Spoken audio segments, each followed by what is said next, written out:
Hello, everybody. This is Yasmin TELLS of yasmintells.com, but that's not what we're here for. This is the Relocation Pod. And yeah, this is the first episode. I'm so excited to share this with everybody. It's more just to speak to people who are relocating. It's a thing. It's been happening for a long time now. And I feel like there's space for this dialogue and this conversation to know why people are moving, how they've gone about it, what they've found in these new destinations. So for my first guest, we have my friend, Vanessa Fisher. I'll let her, introduce herself. I won't do it because I feel like she'll do a better job, but she's an amazing person. Over to you, Vanessa. Hi, I'm Vanessa. Is what I'm giving the peeps. I'm Vanessa. What do you do, Vanessa? What do? I do a lot of things. I, for the most part, try and live life as an artist. I have been known to do a lot of musical theatre, some commercials, some work basically as an actor. I also run a charity for young women in Sierra Leone specifically. I do a lot of production work. I work as an executive assistant. I work with loads and loads and loads of things. But in short, I'm Vanessa. Lovely to have you, Vanessa. I'm so glad you're here. So before we go into the questions, I'll just let the people know how we met. Vanessa and I met in our country of origin, Sierra Leone. So there was this thing that happened. I don't know if you heard about it, COVID. Well, everybody did hear about it. In 2020, a lot of the diaspora would come over to Sierra Leone. I was in Sierra Leone at the time, and that's how I met Vanessa and your work with your charity. And I think I did interview before, right? Yeah, I thought we met just before COVID though.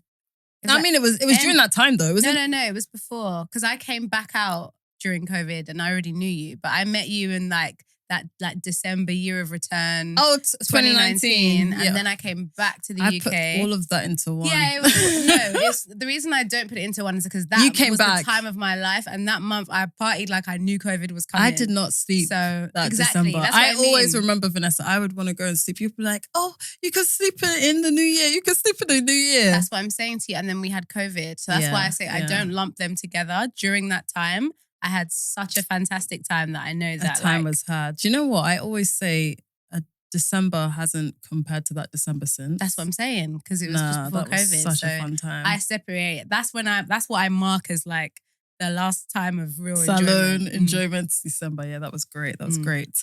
So Vanessa, the reason you are here is because I'm here to question you on your recent move. You have moved to Canada. Yeah. Why Canada? Why Canada? From here. So you were based in the UK? Yeah. The long and short of it is that I just before COVID, I had literally just before, it might have been like January of 2020, I had some friends that I know, they moved out to Toronto. And I've always known that I don't really want to live in the UK long term. And I saw them move out to Toronto and I didn't really know much about it other than like, if I'm being honest, Drake. That was all I knew about Toronto, really.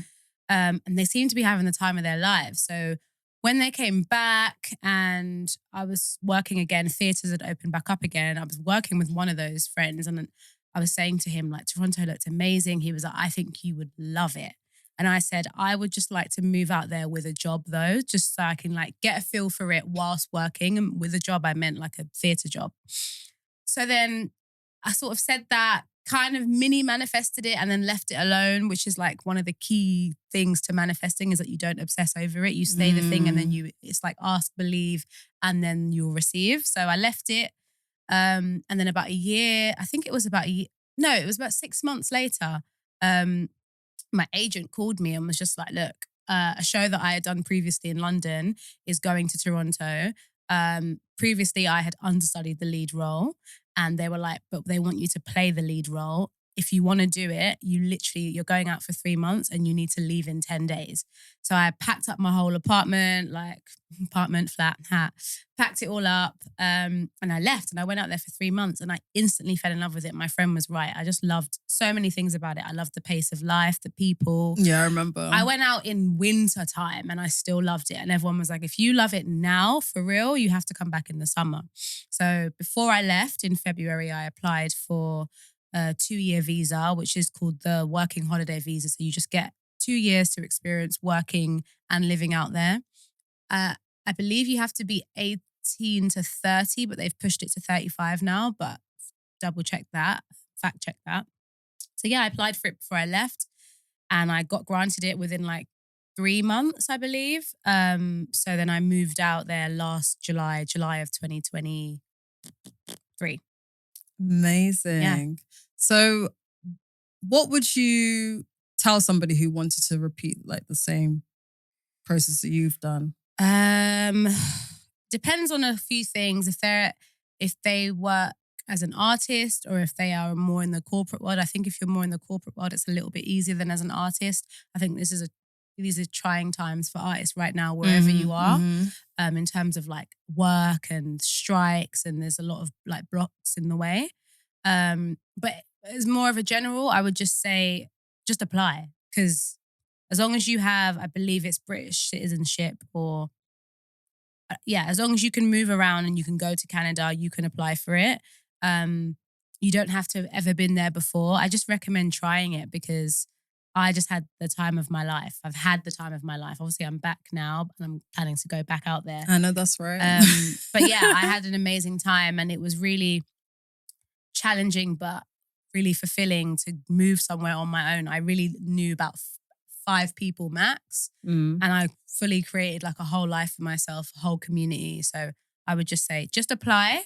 And if you're prayerful like I am, apply, pray on it. And I sort of said to God, if you grant this for me, then it means I'm supposed to go. Absolutely. Yeah. Other than applying, is there any other criteria you must reach? Like honestly, go? I can't remember. Okay. And they're changing it consistently. Like obviously I did it year before last. So it could be different. So I would just go on and check because I don't know everyone's like citizenship status and all of these kind of things. I'm British born, so I had no issues with things like that. But I would say it's a very personal journey. So I would just check that. For me, I believe it was like, have your in-date passport. You needed to get health insurance for the duration of while you were there. It was this very small amount. I think it was like 5,000, not even that, maybe 3,000 Canadian dollars in your bank account, which is like $1,500. Like you didn't even need much to go out there. Okay. Yeah. Oh, nice. That's not bad. Yeah. I can't remember everything else, but. What did you miss about not being here?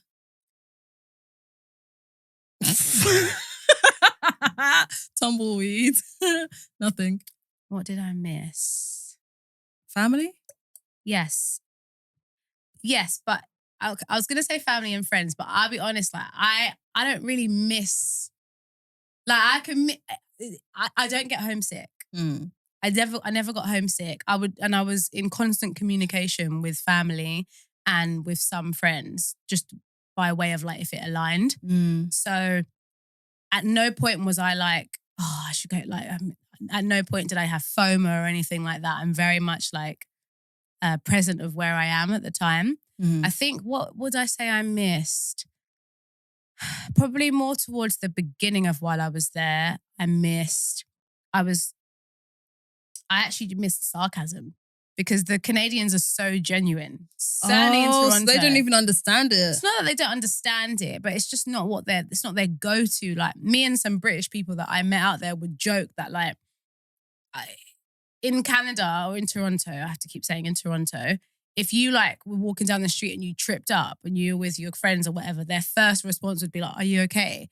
Whereas our first response is like, oh, yeah, how was your trip? Exactly. First, before we then go, oh no, but are you actually okay? So just tiny things like that it was like, maybe sometimes I think I would come across like harsher than I am, whereas here it wouldn't even be read in that way. But in Canada, in Toronto, because they're so genuine and their instant response is like care and like being nice.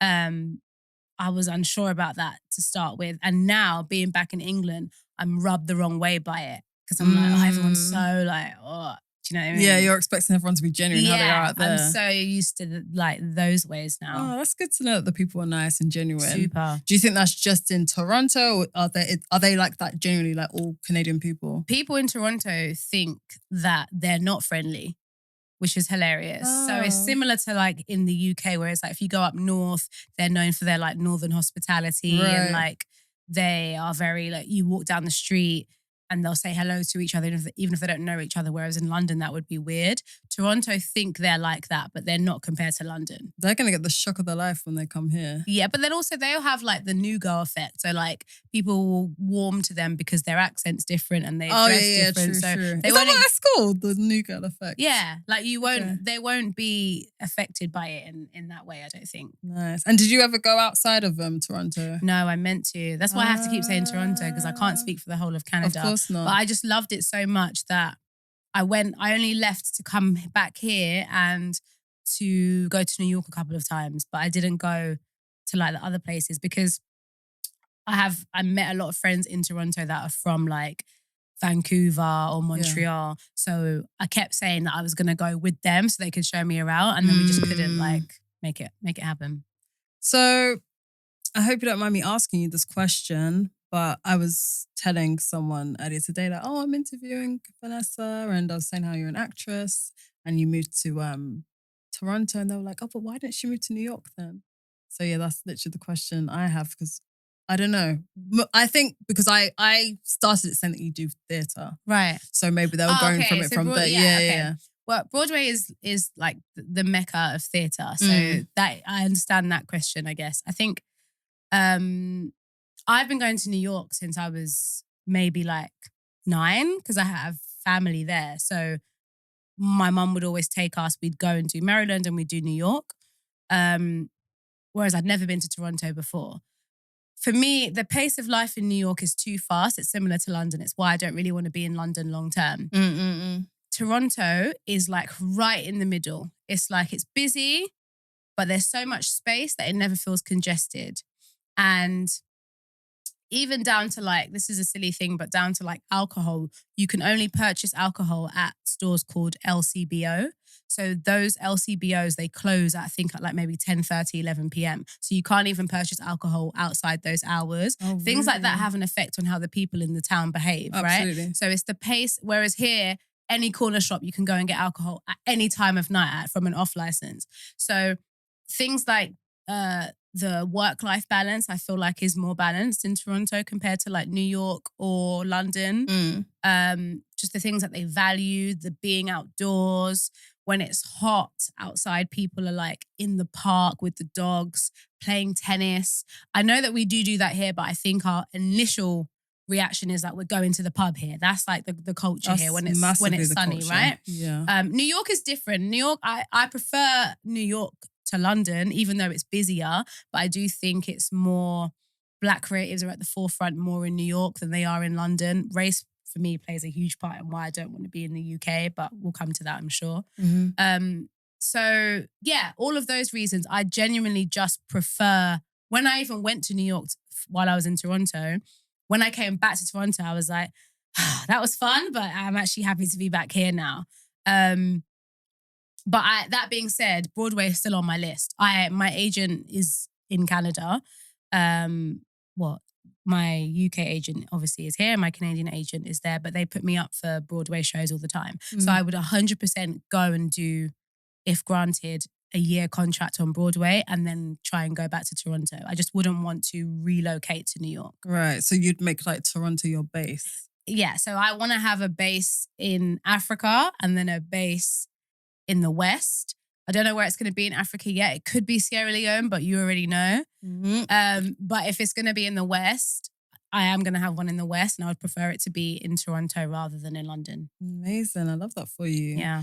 Cost of living. Yeah. What's that saying in Toronto? Because I feel like, from what I know or what I hear, everyone's always like, Canada's so expensive. Yeah, it is expensive. It is expensive.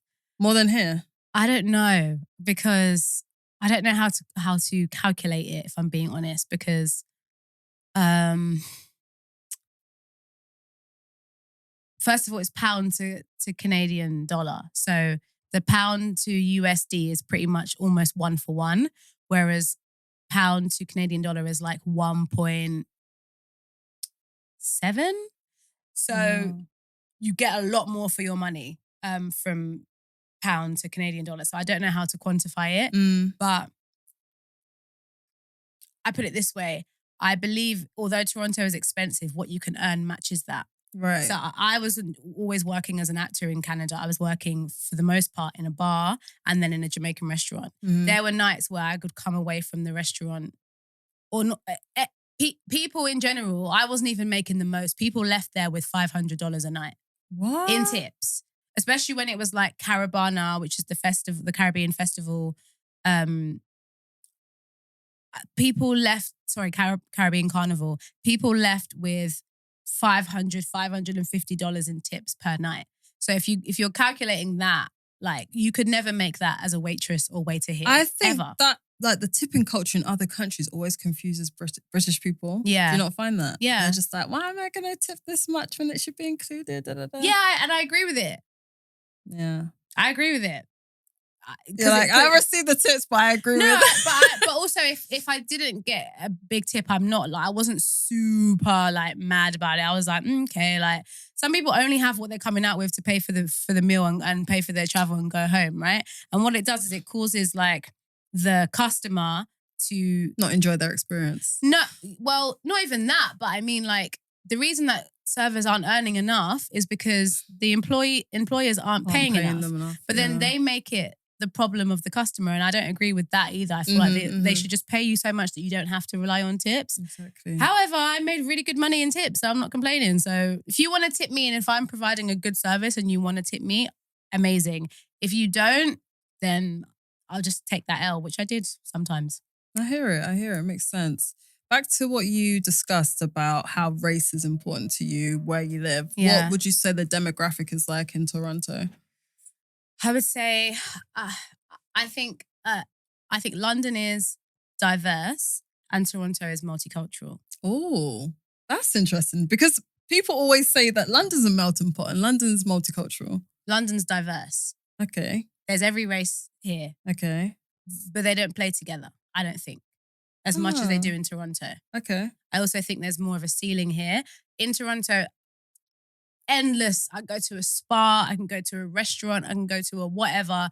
Manager's black, manager's Asian. It's just a normal thing. I don't think that's as common here unless it's a black-owned thing or unless you're the one that started it. And I don't think we're in higher enough positions that don't directly relate to our blackness here. You have to scream about it, whereas that's not the case in Toronto. That is such an interesting observation. Yeah. And then I think it starts from when they're in school. They're just so much more, you just see so many more groups of people that are of mixed races, like playing together all the time. And they just get involved in each other's culture more. They just do. And I don't think they consume it in a weird appropriation way. Like, I think Carabana is a great example of that. It's so different to Notting Hill because I went to both this year, right? Because they both happen in August. And Carabana, the whole week is Carabana. People fly in from, specifically African Americans, they fly in and from this the is States, just to celebrate Caribbean culture. Just to celebrate Carnival, just like our Carnival. Okay. It started from Tuesday up until Monday. Every day there was fetes, there were like day parties, night parties, there were like street parties. There was the actual carnival, the actual parade is only one day. We have two here, it's one day, but it spreads out throughout the whole week. I went into just a regular like JD Sports, Foot Locker, whatever, nowhere near where the parade happens. The whole thing is decked out in carnival costume. Like the whole city just takes on the vibe of it. Everyone's involved. I saw 7 police officers throughout the whole thing. As soon as I came here, as I came out of Queen's Park Station, I see 2 police officers trying to stop a black couple in their car. Where you going? So in comparison, and so much police presence. And don't get me wrong, there's a lot of violence too, but it's kind of like a chicken and egg thing. Like you guys over police us, and then we behave as though we're being over policed. So. And then just like the way they talk about Carnival here, like there was this many murders, this many fights, this many, like they just... And most of the time it's fabricated. Most of the time, but they're not connected. They make it, they vilify it immediately. And the city, London doesn't take on the whole vibe of carnival the same way. Notting Hill does, but you wouldn't go somewhere in North London and they're still celebrating carnival. It's like those people have actively chosen to stay away from it. Do you know what I mean? So I think that's just one example of how they indulge in each other's cultures really well in Toronto, where we don't as much here. Everyone knows of like, this is a really great Japanese spot. You have to go to it. Like, people just get involved more. Do you think you would have been saying this if you hadn't seen like what you've experienced with the festival in Toronto? So for example, would you have thought that, oh, carnival that happens in the UK is really multicultural, people embrace it? Do you think it's because of your experience of seeing how they do it in somewhere else? I think I already felt that way. Especially with things like police presence, the way that they demonize it in the news. Like, I think I already felt that way, but then I guess I'm like, it's never going to be like how it is in the Caribbean because it's in the Caribbean, right? So I'm expecting it to kind of be like that because it's in the West. Going to Toronto showed me that actually there is a way that you can respect the culture and get involved in the culture and accept it for what it is, even when you're out of the Caribbean. So I think it just like made me like double down on it. Yeah, that's so interesting. I feel like I don't know too much about Canada's culture, but I do know there are parts that are French speaking, right? Yeah, Montreal. Okay, just Montreal. Don't hold me to that. Yeah, like, don't ask me. Yeah, don't hold me to that. But in Toronto, it's just English. When you say just? Like speaking, is it just English speaking or other languages? Other than the people who obviously live there. I'd say majority English speaking. Okay. Yeah. There's a huge Caribbean presence there though. Huge. And like first generation. So this would affect like the food as well. So much so. I can imagine. So much so. How's the food there? Amazing. That's because of tipping culture, very word of mouth. It's very competitive. So it just takes a couple of people to go there and be like, the food wasn't hitting for people to go out of business. So everyone like on their A game. Yeah. All the servers are on their A game. Everyone's giving you great service because obviously this is where I'm paying for my rent based on how I treat you guys today. So, it's a real competitive industry. And coming from theatre and acting, that's competitive. I've worked as a waitress here in the UK before. So it's kind of like, it's whatever. You kind of know the menu, you kind of serve whatever. Over there, I had to be like, no, you better wake up. Every industry is competitive, yeah? With those kind of tips, anyway? No. I never went into work not looking put together, because it was a 2-time Michelin restaurant. So that has people would be like, we saw the restaurant on TikTok. That's why we've come. We flew over from this other part of Canada. It's a whole thing. People come into Toronto to go to certain places to eat. So it's very competitive and you better. But with the rise of social media and just like the digital age, I feel like in general, like even in London, a lot of the restaurants are up in their game. Would you not say? Good for them. I don't know. I haven't been here. Sorry. She said that's none of my business. I don't know. It's none of my business. I hope so. It's great. I don't think you come to London to eat. I don't think people don't fly to England because I heard the food's great. No comment.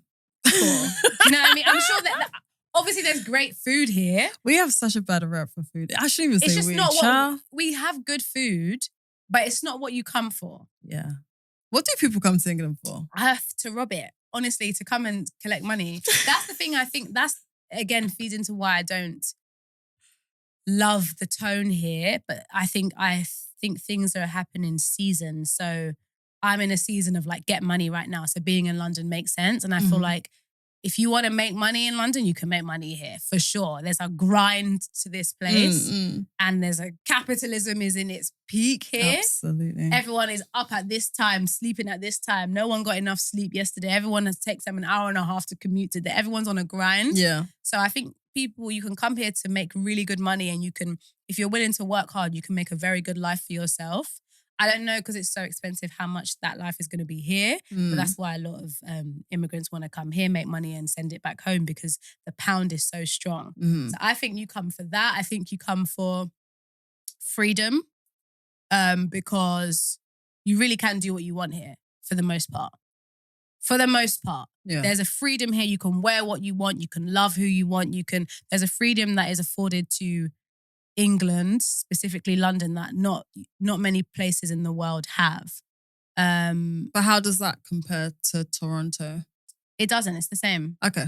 That's not unique to London. It's just unique. To other places in the world, of maybe course. just the West. Yeah.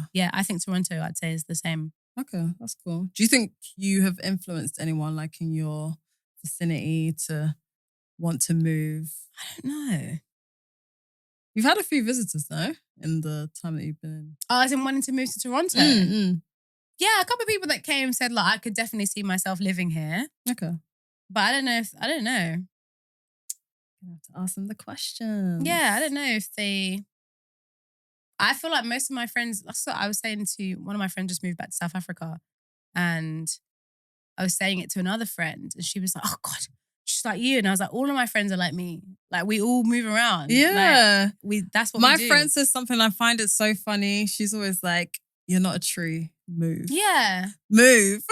Move. Especially if you have the privilege to be able to move. Absolutely. COVID taught me that. Like when I went to Sierra Leone, how did I go?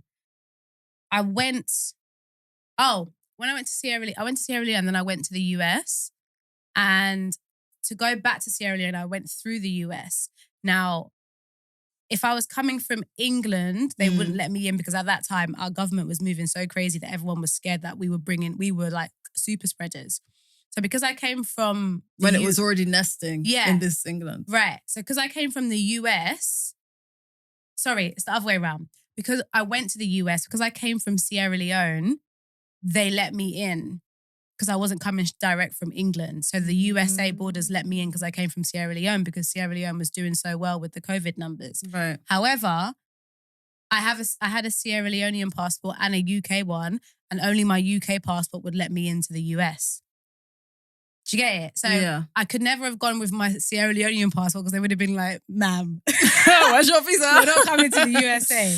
So I'm using my British passport, but I couldn't come from England at the time. I had to come from Sierra Leone. That's privilege. Crazy. That's privilege. That is the perfect way to sum up privilege. For sure. So I exercise my privilege. We all have privileges, right? So if I can travel and if I can afford to travel and I'm allowed to get through borders, I'm going to do it. Hey, I know it's a cliche thing to say, but I always say it. We are our ancestors' wildest dreams. For sure. Do it. We have the privilege and opportunities to do so, to move and... For sure. I always think that about some Sierra Leoneans and I'm like, when I go back and I'm like, some of you have never seen a plane. Some of them haven't even left Freetown. Right. And you know, I create like photography postcards and stuff. Something I've started doing is like just showing like people like locals. And it's so interesting. They'll be looking at like, they'll be trying to identify where it is. So they'll be able to identify like the local places in Freetown, but then they'll be like, well, I've written like where it is. It might be Bonth or McKinney, but it's like, that's like their first time seeing an image of somewhere that's like only a few miles away from where they are. That's crazy. Privilege again. Privilege, yeah. Mad. So you know the topic I'm going to ask you next? I don't. Okay, I was thinking you would like read me. But anyway, how was dating? Oh, boys. Boys. Some of these girls are boy crazy, yeah? No, don't even try it. What's the question? That's very vague. No, how was it? How was dating in Toronto? Dating was...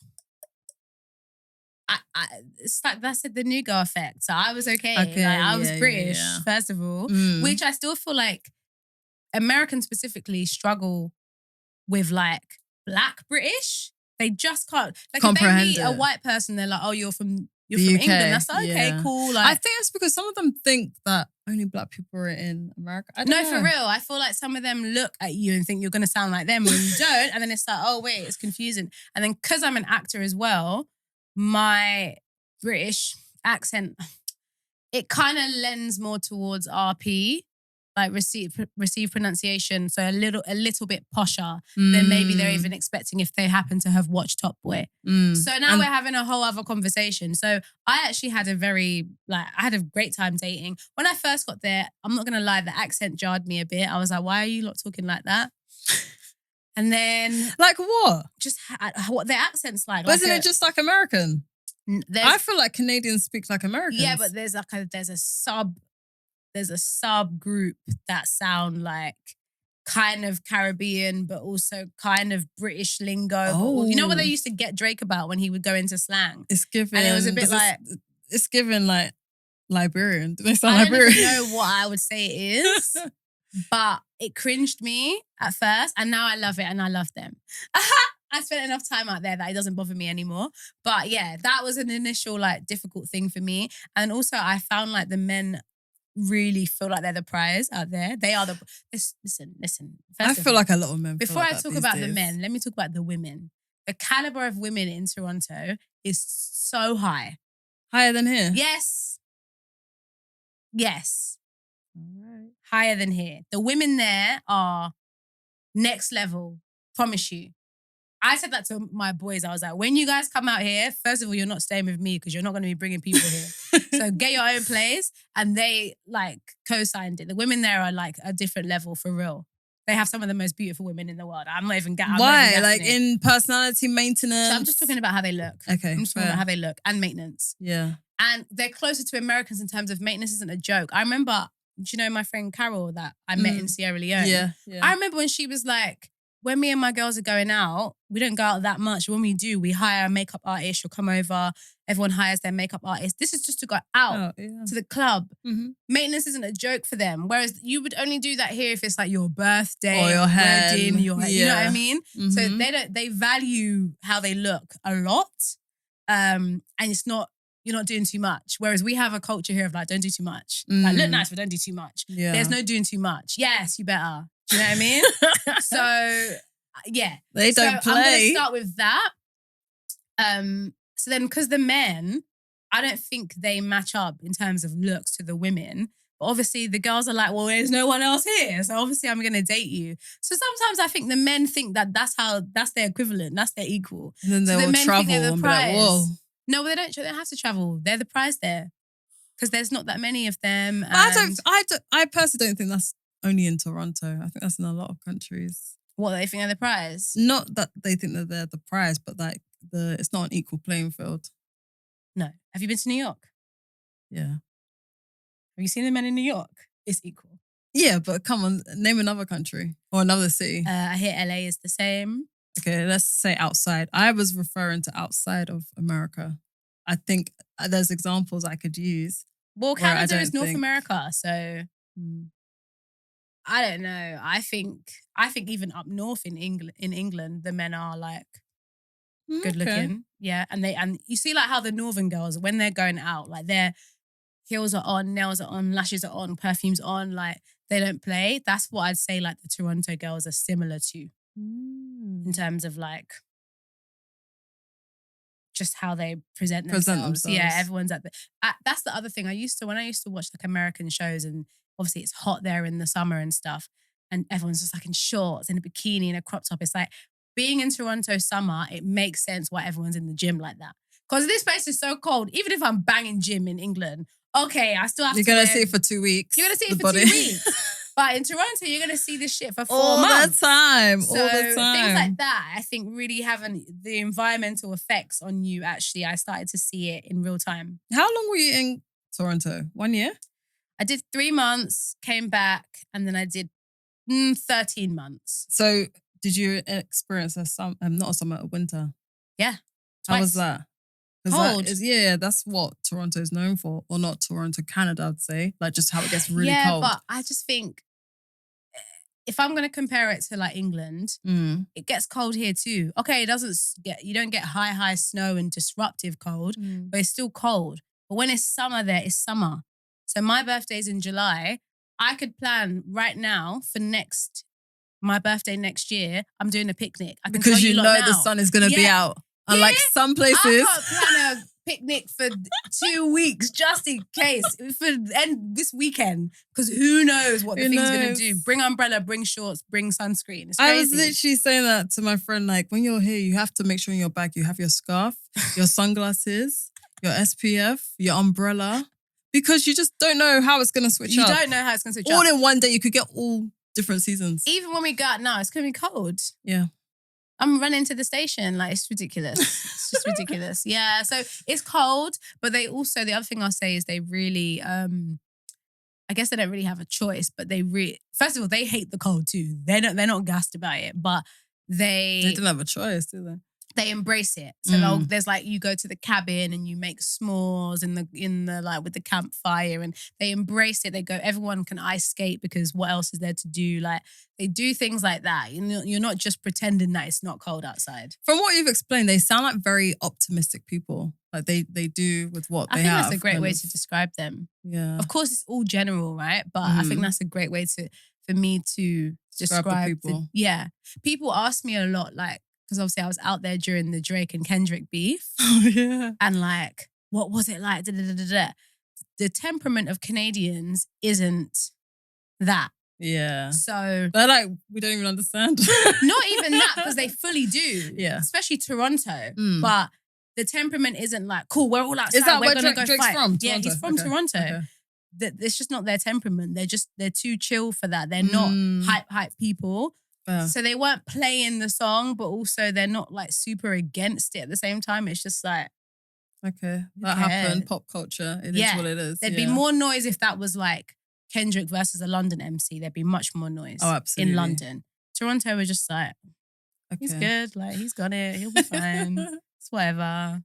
Anyway. What can they do? What can they do? Yeah. I don't know. Nothing, I guess. I wanted to ask you, what are 3 places you would recommend somebody, like if they were to tell you, I'm going to Toronto, where are the 3 places you'd have to go? Ooh. 3 places that I would say.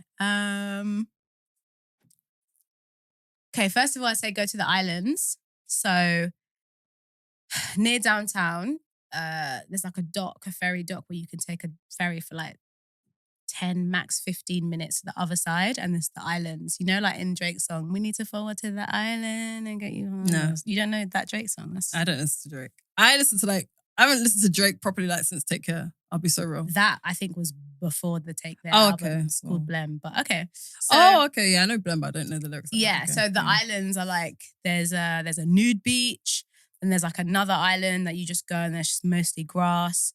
And there's another beach. So it's just like, I would say go to the beaches. You just get things like that, just respite. Like on a Saturday, it's like, oh, it's hot. Let's go to the beach. A real beach too. Mm-hmm. So I'd say that. I would say go on like a restaurant hop. So this isn't one thing, but there's many different restaurants that you can go to that are really, really good food. Pie is a Thai place. Chubby's Jamaican Kitchen. Oh my God, there's so many. Sorry to cut you. So back to food quick. So there's not actually like Canadian food. It's similar to what we're saying, but there's different. They have their Canadian food is like poutine is like one of their like is a proper staple Canadian. It's literally like chips, gravy, and cheese. Okay, it sounds like here. I'm sure they have others that I just wasn't interested in. Okay, all right. Yeah. Third one. And then I don't know what the islands, food hop, and then just go on Queen Street West. On Queen Street West, loads of people made songs about it. It's just like an array of bars, clubs, but it's like they've got lots of vintage shops during the daytime. It's like one of the busiest streets. It's not congested though, but there's like a lot of culture down there, lots of cool graffiti. Nice. I think I would say, Queen Street West, restaurant hop, and the islands. Yeah. Okay, I like that. Mm. Right, my last question for you is, what would you do differently if you were to do this experience again?